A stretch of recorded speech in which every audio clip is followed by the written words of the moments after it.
Today, I'll show you how to create a new plan in Microsoft Planner. By the end of this tutorial, you'll know exactly how to start a plan, choose the right options, and organize your work into clear buckets and tasks so your projects are easier to manage. First, log into Microsoft Planner. You can access it through your Microsoft 365 apps in the browser.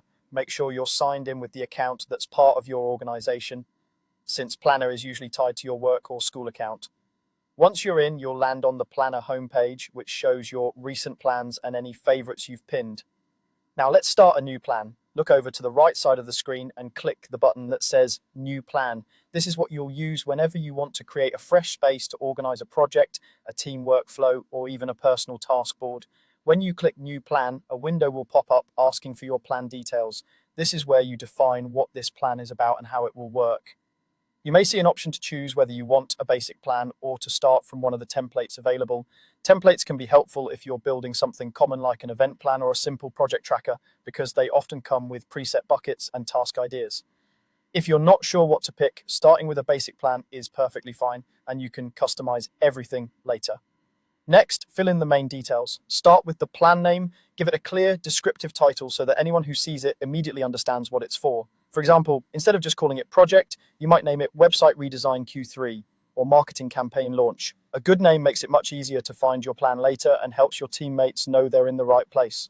Below the name, choose the privacy setting. You can pick between public and private. Public means anyone in your organization can see the plan and its tasks, which can be useful for cross-team visibility or shared company-wide projects. Private means only the people you explicitly add to the plan can access it, which is better for sensitive work or smaller focused teams. Think about who needs to see this work, then choose the option that fits. You'll also see an option to add the plan to an existing Microsoft 365 group.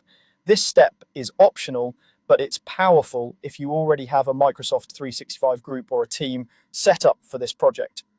If you click Add to an existing Microsoft 365 group, you can link the plan to that group so the members, files, and conversations stay connected in one place.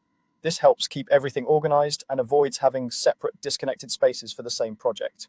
Once you've set the name, privacy, and group option, click Create Plan. Planner will now open your new board. This is where the real organization begins. You'll see a default bucket called To Do. Buckets are columns that help you group tasks by phase, type of work, or any structure that makes sense for your project. You can change To Do to something more specific like backlog, planning, or ideas. You can also add more buckets to represent different stages, such as in progress, review, and completed. Setting up clear buckets gives your team a simple visual workflow to follow. Now start adding tasks. Under any bucket, click the plus sign, type a task name, and set a due date. Keep task names short but specific, like draft homepage copy or finalized budget. Due dates help everyone see what needs attention first and keep the plan on schedule. You can always open a task later to add more details, assign it to someone, or include checklists and attachments. And that's it. You've created a new plan in Microsoft Planner, set the key options, organized your buckets, and started building tasks so your work is clearly laid out and ready to go.